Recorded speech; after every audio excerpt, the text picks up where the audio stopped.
see. I'll tell you things you won't believe. Above the skies overseas, I hear them all, those places calling me. To never give up, to never back down. You get through the storm, even the nights the darkest before the dawn.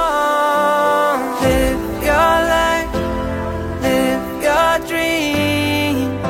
It's the sound that's all I need in me. Live your life, live your dream.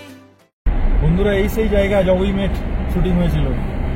আদৌ ওরা heater provide করতে পারবে কিনা জানি না, আর heater না দিলে সকাল পর্যন্ত আর বাঁচবো বলে মনে হয় না। এখানে বেশিক্ষণ দাঁড়ানো যাচ্ছে না, ছোট্ট একটা রিল ভিডিও নিয়ে নিচ্ছি গাড়িটার। দেখো লাইট ফাইট সব ঢাকা পড়ে গেছে, লাইট নাম্বার ভেঙে গেছে, তৈরি হচ্ছে। जाइए फैमिली लेके जा रहा है, अच्छे से जाइए, देख के जाना, मौसम बहुत खराब है। বন্ধুরা 5টা বাজলো, আমরা সার্চু ক্রস করছি।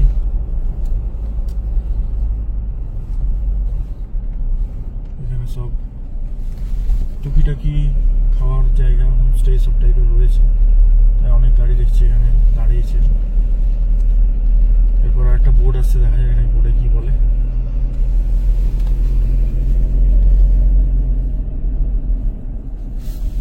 বারালাচলা, বাপরে বাপ, বারালাচলা 33, 33 কিলোমিটার। কেইলং 107, মামালি 177। এখানে সম্ভবত চেকপোস্ট আছে। বন্ধুরা পুরো 5টা বাজে, এখানে উল্টো দিকে আমরা চেকপোস্টে এন্ট্রি করালাম। ওখানে পুলিশ বলল फैमिली लेके जा रहे हो, अच्छे से जाना, देख के जाना, मौसम बहुत खराब है। সত্যি মৌসুম বহুত খারাপ। এরকম যদি চলতে থাকে বারালাচলা পাশে আবার সেই যেমন একদম ভিজিবিলিটি জিরো ছিল সেরকম ভাবে দেখে এগোতে হবে। আবার এখানে একটা চেক পয়েন্ট আছে, এখানে আবার এন্ট্রি করতে হবে। বন্ধুরা স্নোফলের লেভেল প্রচুর বেড়ে গেছে। আচ্ছা ওই চেকপোস্ট থেকে তো ছেড়ে দিল যে जाइए फैमिली लेके जा रहा है, अच्छे से जाइए, देख के जाना, मौसम बहुत खराब है। এখানে আবার লাহোল স্পিতি পুলিশের কাছে জাস্ট 500 মিটার পেরিয়েই এন্ট্রি করাতে হলো। এন্ট্রি হয়ে গেল, অর্পণ কেস খেয়ে গেল। অর্পণের গাড়িতে ব্ল্যাক ফিল্ম লাগানো আছে, 5000 টাকা ফাইন করে দিল। মেনলি সামনে দুটো লাইটের কভার খোলা ছিল। হিমাচল পুলিশ এসব ব্যাপারে খুব স্ট্রিক্ট, আগেই বলেছিলাম, অবশ্য কারো খেয়ালই ছিল না। কথা হয়েছিল যে গম্বক গিয়ে তারপরে খুলে দেওয়া হবে, কিন্তু গম্বক রিজনটা তো হিমাচল প্রদেশেই পড়ছে, তো সেই হিসেবে ও কেস খেয়ে গেল 5000 টাকার। আর আমার তো ছাতি ধুকধুক করছিল, আমারও লাগানো আছে 50% ব্ল্যাক ফিল্ম, যদিও 60% পর্যন্ত অ্যালাউ ছিলাম। একটু টায়ার প্রেসারগুলো চেক করব, কিন্তু এখানে দাঁড়িয়ে চেক করাটা সম্ভব নয়, একটু এগিয়ে চেক করব।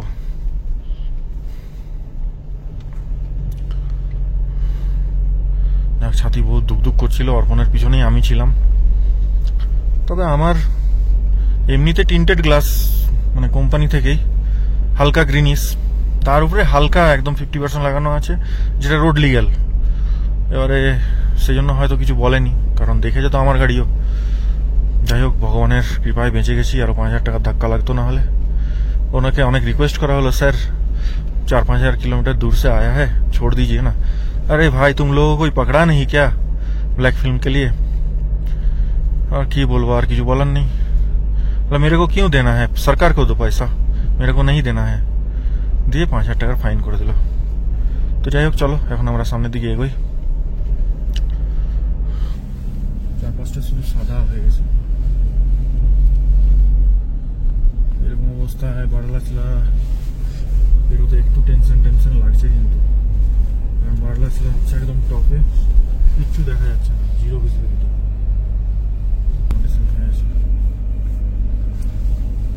এই সময় তো প্রাইভেট গাড়ি ওদিকে যাবেই না, ট্রাকগুলোই বেশি যাবে।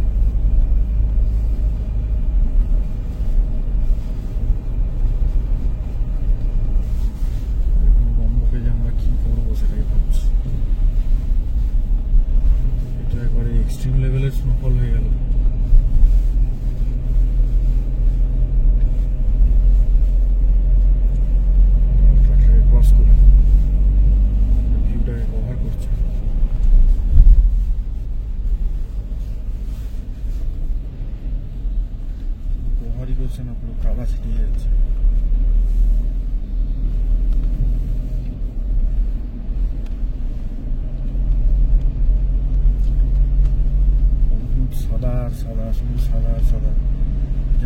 স্পিডই করছি।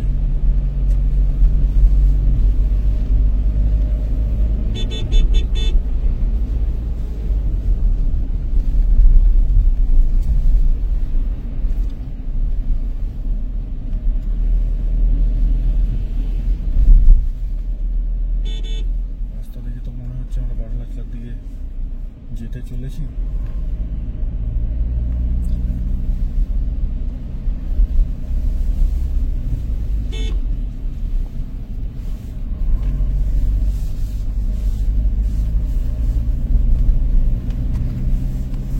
ভিজিবিলিটি একদম জিরো হয়ে যাচ্ছে। পেছনের গাড়ি তো দেখাই যাচ্ছে না, জয়দাকে তো দেখতে পাচ্ছি না।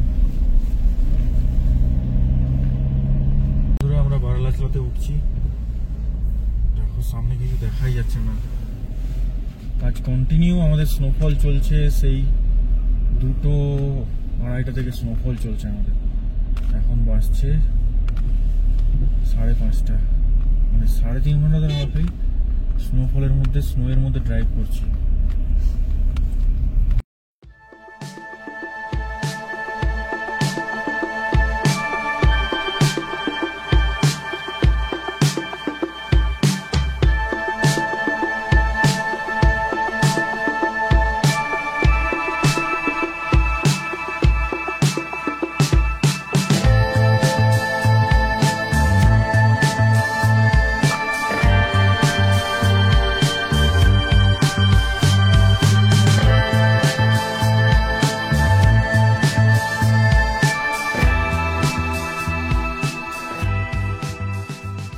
বন্ধুরা, চরম লেভেলের স্নোফল হচ্ছে, চরম লেভেলের।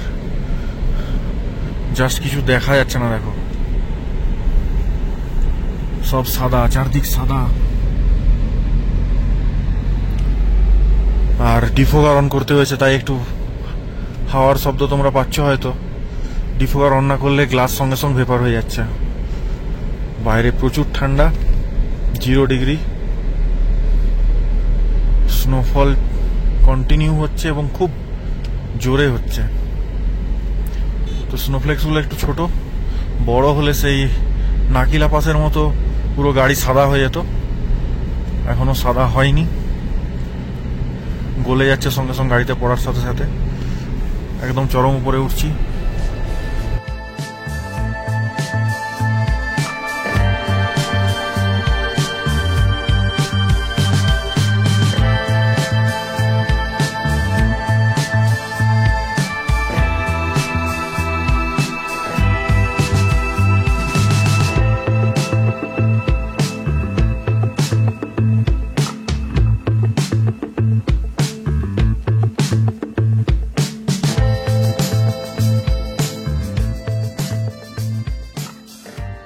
বন্ধুরা, তাই তো বলি কপালে তো ভালো হয় কি করে।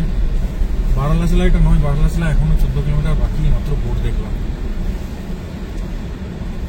সামনের অবস্থা দেখো, সোজা রাস্তাটা ভেঙে গেছে, ব্রিজ ফ্রিজ তৈরি হচ্ছে।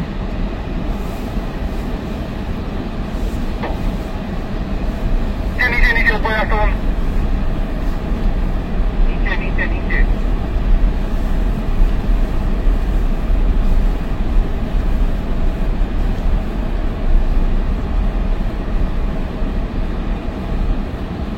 এবার তো গাড়ি থেকে আইসও পড়ছে, দেখো ওপর থেকে আইস গড়িয়ে গড়িয়ে পড়ছে।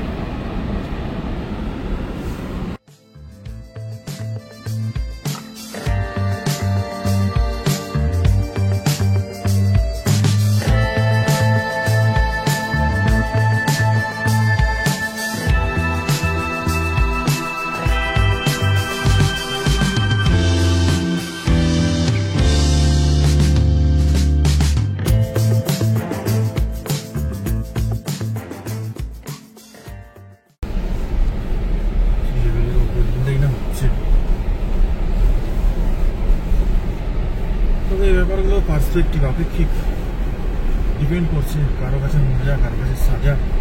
এখন মজা লাগছে এটাই, রাত্রেবেলা সাজা হয়ে যাবে যদি মতো থাকে। ক্যাম্পিংয়ে গিয়ে তখন আর নিজেদের টেন্ট আর খাটাতে হবে না, ওইখানেই বলতে হবে মিটার বিউটেন যা আছে জ্বালিয়ে দাও। নিজেদের কাছে বিউটেন গ্যাস আছে, জ্বালিয়ে নেবো, দিয়ে করে শুয়ে থাকবো, জামা প্যান্ট যা আছে এগুলোই পরে থাকবো। ব্ল্যাঙ্কেট ফ্ল্যাঙ্কেট নিয়ে এসেছি, ওদের কাছ থেকে আরো ব্ল্যাঙ্কেট নিয়ে নেবো, দিয়ে ঢাকা শুয়ে থাকবো। গল্প শেষ।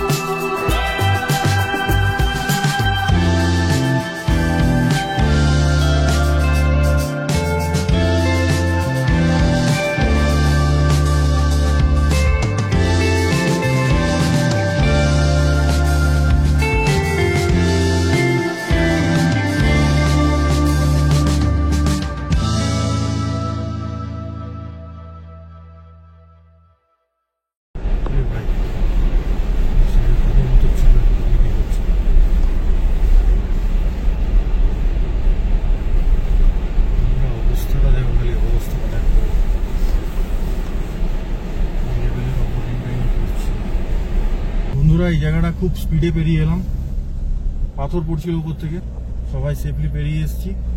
পরিমাণ স্নোফল হচ্ছে, কিচ্ছু দেখা যাচ্ছে না সামনে থেকে। বারালাসলা এখনো 11 কিলোমিটার দেখাচ্ছে।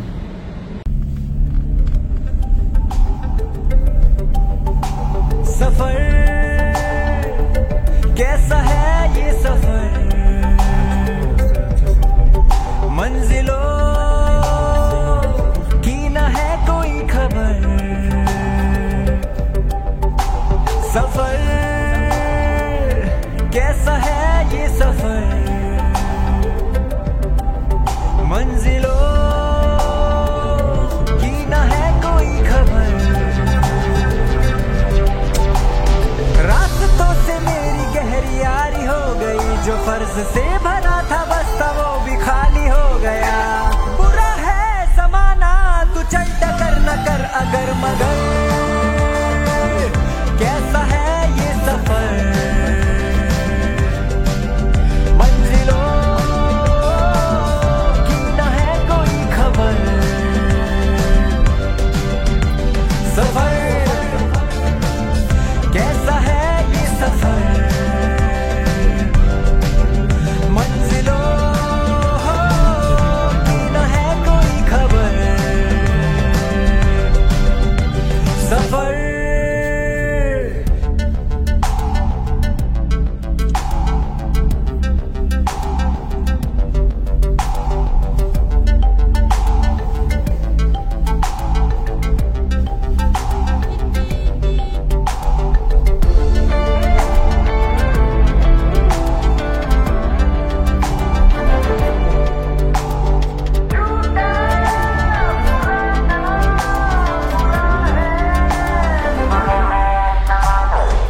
पैरों को बांधे बेड़िया, बताए सौ कहानियां। तू रोशनी तू रंग है, तू उड़ रही पतंग है। बना है तू ढालने का सब आसमान है, तू इस जमाने का हर फैसला। गुजर ऐसी राह से गुजर, जी उठे हर घड़ी हर पहर।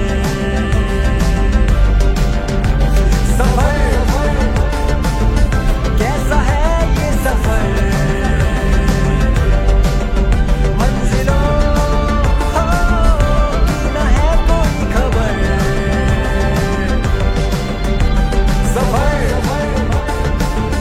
कैसा है ये सफर। বন্ধুরা, শুধু সাদা আর সাদা, আর কিছু দেখাচ্ছেই না।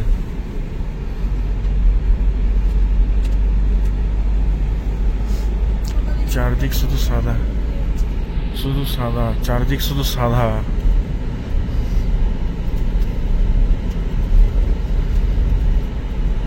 সামনে একটা ফরচুনার যদ্দূর মনে হচ্ছে।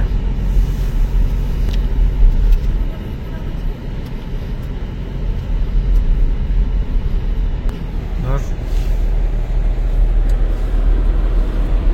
তো হতো। যদি পুরোটা দেখতে পাই দাঁড়াচ্ছি।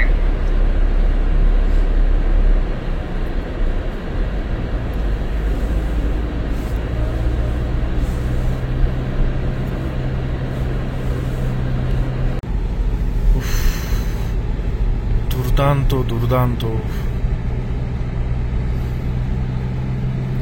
দেখো দুদিকে উঁচু উঁচু বরফ, তার মধ্যে দিয়ে আমরা যাচ্ছি।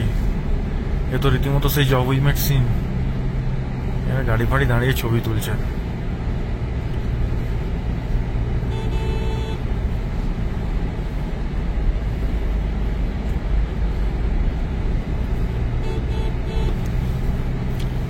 দুর্দান্ত অবস্থা, দুর্দান্ত।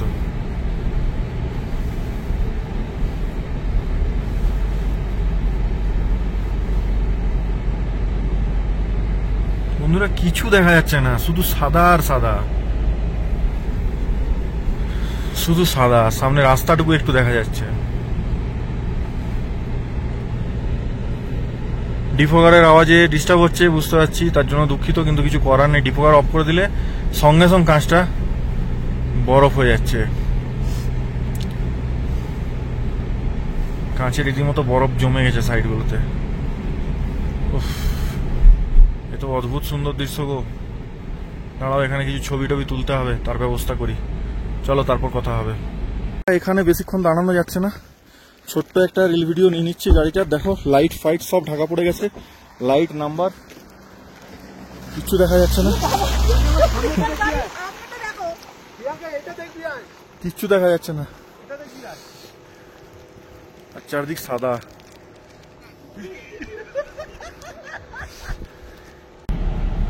বন্ধুরা বারালাচলা টপ আমরা ক্রস করছি, ছবি টবি তুললাম, গাড়ির কয়েকটা ভিডিও নিলাম। আর এসব করতে গিয়ে গোটা গায়ে স্নোয়ে ভর্তি হয়ে গেছে। গাড়ির ভিতরে এসে উইঞ্চিটাটা খুলে দিলাম, ব্ল্যাক আইস জমা হয়ে গেছে রোডের উপরে, তাই সাবধানে যেতে হবে।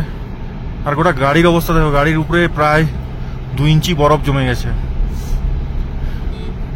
বহু কষ্টে সামনের কাঁচটা পরিষ্কার করেছি, সাইডগুলো এখনো পরিষ্কার হয়নি, আস্তে আস্তে হচ্ছে। সামনে ভিজিবিলিটি একদম জিরো, কিছু দেখা যাচ্ছে না, কিন্তু আলটিমেট লাইফ টাইম এক্সপিরিয়েন্স হলো। কিন্তু সাইডের গ্লাসে কিচ্ছু দেখতে পাচ্ছি না আমি।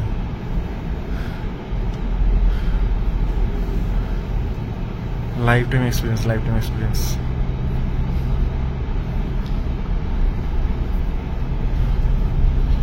ভিতরে টেম্পারেচারটা একটু বাড়িয়ে দিলাম যাতে তাড়াতাড়ি গ্লাসগুলো নর্মাল হয়। সামনেরটা খানিকটা হয়েই গেছে, সাইড উইন্ডোটা না হলে অসুবিধা। সাইডটাও আস্তে আস্তে হচ্ছে, নাহলে কেউ ওভারটেক করতে চাইলে বুঝতে পারবো না। আর গাড়ির সামনেটা তো তোমাদেরকে আমি ভিডিওতে দেখাবোই। সামনে লাইট ফাইট সব ঢাকা পড়ে গেছে, কিচ্ছু বোঝা যাচ্ছে না, নাম্বার পর্যন্ত ঢাকা পড়ে গেছে। আর চলছিলাম বলে বরফটা জমা হয়নি, এতক্ষণ দাঁড়িয়ে গেলাম যে ওই 10-15 মিনিট, তাতেই পুরো গাড়ির উপরে বরফ জমে গেছে প্রায় 2 ইঞ্চির উপরে। আমাদের কিন্তু আলটিমেট এক্সপিরিয়েন্স হলো, সত্যি লাইফ টাইম এক্সপিরিয়েন্স। এরপর আর কোনো রিগ্রেট থাকবে না। এটার জন্য গম্বককে স্যাক্রিফাইস করা যেতেই পারে। ভাবছি এখন গম্বক যাবো কিনা, কারণ এরকম একদম পুরো সাদার মধ্যে গিয়ে কিছু তো করতে পারবো না, উল্টে টেন্টের ভিতরে ঢুকে বসে থাকতে হবে। তাও এই এক্সট্রিম ওয়েদারে ওখানে ইলেকট্রিসিটি বলে কিছু নেই।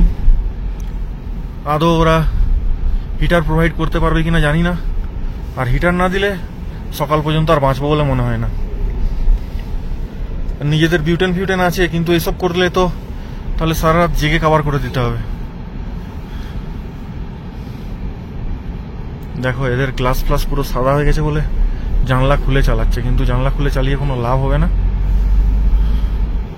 আমার আস্তে আস্তে ক্লিয়ার হচ্ছে, সাইডটাও আস্তে আস্তে ক্লিয়ার হচ্ছে। লেফট সাইডটা হয়ে গেছে, রাইট সাইডটাও হচ্ছে, কিন্তু কি বলবো, লাইফের সেরা এক্সপিরিয়েন্স, লাইফের সেরা এক্সপিরিয়েন্স, লাজবাব, ভাষাহীন, ব্যাখ্যাহীন।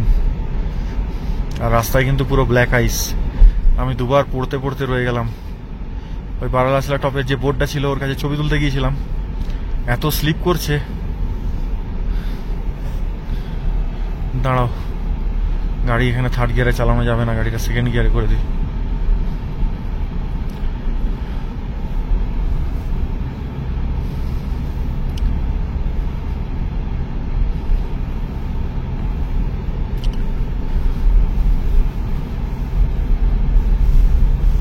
সেরা সেরা জীবনের সেরা অভিজ্ঞতা বন্ধুরা, বলে বোঝাতে পারবো না। এটা কারো কাছে সাজা হয়ে যাচ্ছে এই ব্যাপারগুলো, কিন্তু আমার কাছে কিন্তু দারুণ লাগছে। আমি আর অনিন্দা তো এনজয় করছি। অর্পণ গাড়ি থেকে নামলো না, জয়দা কোনোরকম একবার নেমে অর্পণকে বলে দিল শিশু চলে যাবে, ব্যাস দিয়ে গাড়িতে ঢুকে গেল। এই ব্যাপারগুলো ওরা এনজয় করছে না।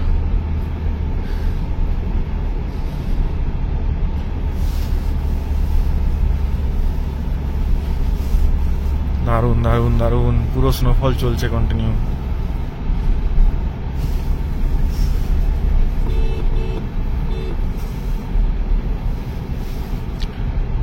এখানে আর একটা সেলফি পয়েন্ট রয়েছে, আর দাঁড়াবো না এখানে, চলে এগিয়ে যাই।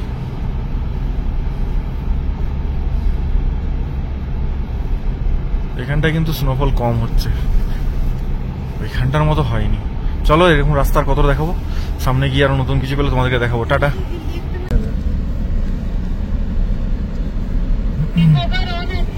হ্যাঁ ক্লিয়ার হয়ে যাবে, 28, 29 এরকম দিয়ে রাখো।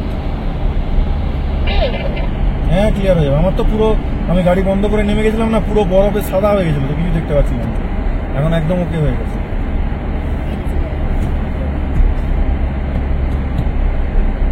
বন্ধুরা এই সেই জায়গা জগই মেট শুটিং হয়েছিল। বরফের চাদরগুলো দেখো, 10 ফুট 8 ফুট 10 ফুট বরফের চাদর। ওহ, এটা তো আমরা ভেবেছিলাম সিনকুলা পাশে পাবো, এ তো আগেই পেয়ে গেলাম। সত্যি সত্যি we are too much lucky.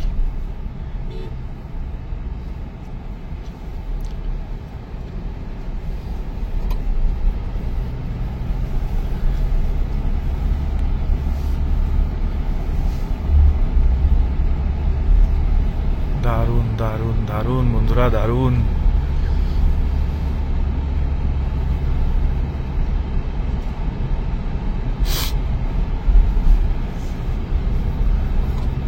এখানটায় কিন্তু একটু লাইট আছে হালকা, এই মেঘের ফাঁক থেকে সূর্যের আলো। দেখো উপর দিক থেকে কেমন ভেসে ভেসে আসছে, দেখো উপর দিক থেকে ভেসে ভেসে আসছে স্নোফ্লেক্স গুলো।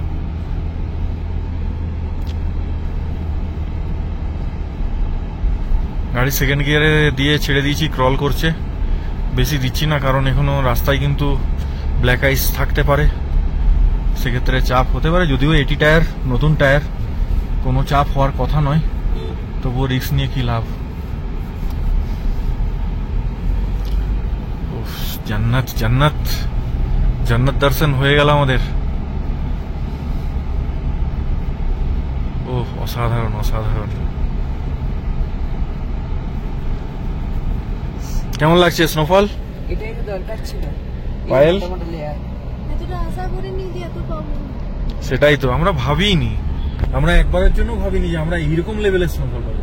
সিনকুলা পাশে একটু খালি পাবো ভেবেছিলাম, যে দুদিকে একটু সাদা বরফ থাকবে, মাঝ দিয়ে গাড়ি চালাবো, ছবি তুলবো। এ তো আলটিমেট লেভেলের, 3 দিন 4 দিন পেয়ে গেলাম, ভাবা যায়?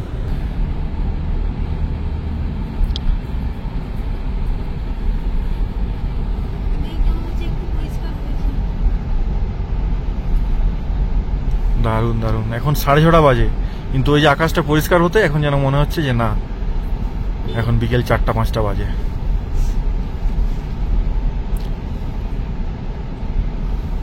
তো চলো বন্ধুরা, আবার যেতে যেতে কথা হবে।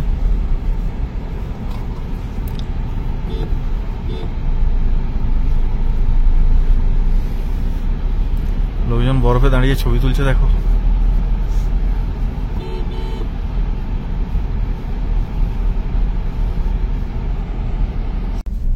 বন্ধুরা এখন একটু রোদের মুখ দেখছি, আমরা রোদের মুখ দেখছি, আর স্নোফলটাও বন্ধ হয়েছে। আলটিমেট 6:31, মানে 6:30 ধরো। দেখো এখন তোমাদের দেখাবো, এখন দেখার কিছু আর নেই, রোদ আর রোদ।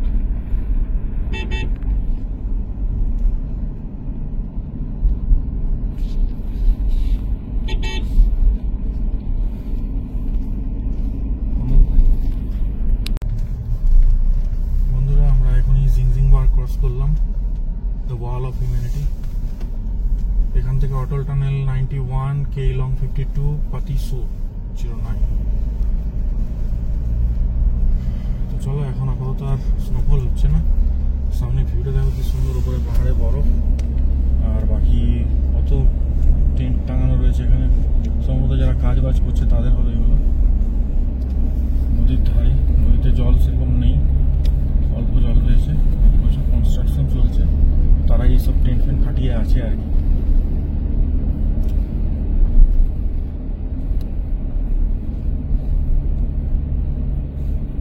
বরফগুলো আস্তে আস্তে হাওয়া হচ্ছে, এখনো বনেটের উপরে রয়েছে, ছাদের উপরেও রয়েছে টুকটাক, একটু করে এগিয়ে গিয়ে আসছে সামনের দিকে। বন্ধুরা এইমাত্র বোর্ড দেখলাম, দারচা 16 কিলোমিটার মাত্র।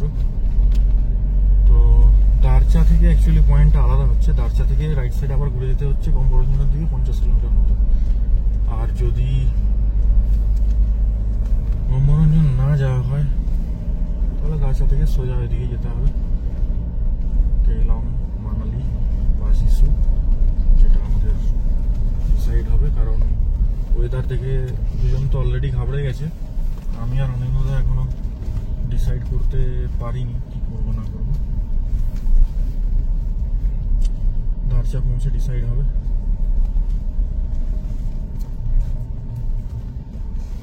চলো যেতে যেতে আবার কথা হবে। এখন বাজে 7:10। মোটামুটি আমরা একটু ভালো রাস্তাতে যাচ্ছি। দারচা এখনো 3 কিলোমিটার, জাস্ট এখন একটা মাইলস্টোন দেখলাম। আর বাইরে লাইট দেখো, মনে হচ্ছে যেন এই সন্ধ্যা 5টা হলো। 8টা বাজতে যাবে, 7:45 বাজবে, হঠাৎ করে অন্ধকার হয়ে যাবে।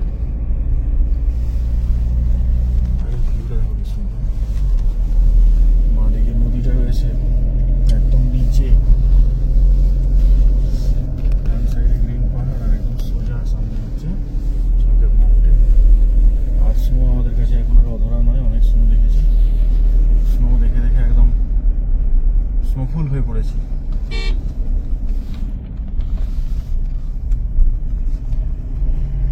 স্নোলেস হতে চাই।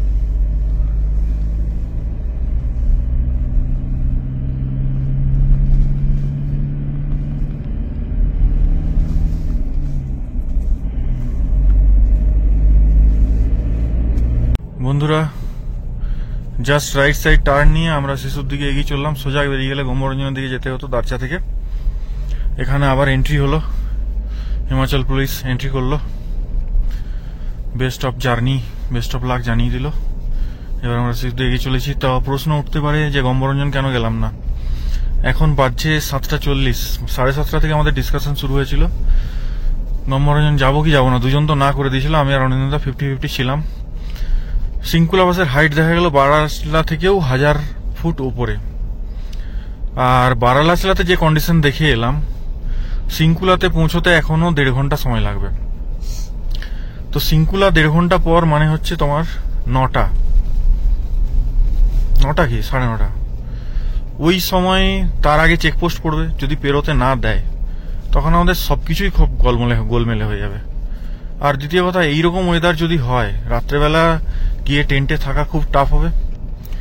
তার থেকেও বড় কথা হচ্ছে যে অ্যামিনিটিসের তো অভাব আছেই ওই সব জায়গাতে। আর সকালবেলায় বা এই রাত্রেবেলা -9, -10 ওই টেন্টের মধ্যে থেকে কিভাবে সার্ভাইভ করব, তাই রিস্ক নিলাম না। এমনিতেও তো অনেক ঘোরা হয়েছে, গম্বরঞ্জনটা বাকি থাক। গম্বরঞ্জনটা আমাদের প্রথম থেকে লিস্টে ছিল না, লাস্টের দিকে অ্যাড করা হয়েছিল। তো এখন আমরা শিশুর দিকে এগোচ্ছি।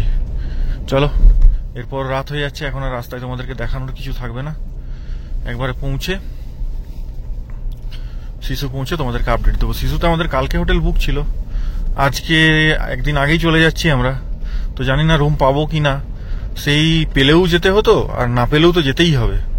অতএব চলেই যাই, ফোন লাগছিল না, ফোন করে টাইম নষ্ট করে আর সময় বাড়িয়ে লাভ নেই। তাই আমরা ডিসাইড করলাম চলো এগোনো যাক।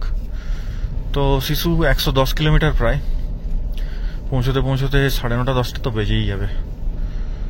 তারপর দেখা যাক, ওখানে পৌঁছে ডিসিশন নেবো শিশুতে আবার কালকের দিনটা স্টে করব, নাকি একদিন এগিয়ে গিয়ে বেনারসটা একটু বেশি এক্সপ্লোর করব। দেখা যাক কি করা যায়। এখন বাজলো 7:53, মানে 8টাই ধরো। জিসপাতে পৌঁছেছি। এখানে একবার ভাবছি কথা বলবো, অনিন্দা বললো একবার ট্রাই করবে নাকি। তো দেখা যাক, এখানে একবার কথা বলি ক্যাম্পিংয়ের জন্য, কারণ টেন্টটা খোলাই হবে না, এটাও একটু ঠিক লাগছে না। গম্বোতে না হয়, না হলেও এখানে তো হতেই পারে, তাই দেখছি যদি হয় তো তাহলে এখানে একবার ট্রাই করব। তো চলো কথা বলে আসি, দেখি কি বলে। টাটা।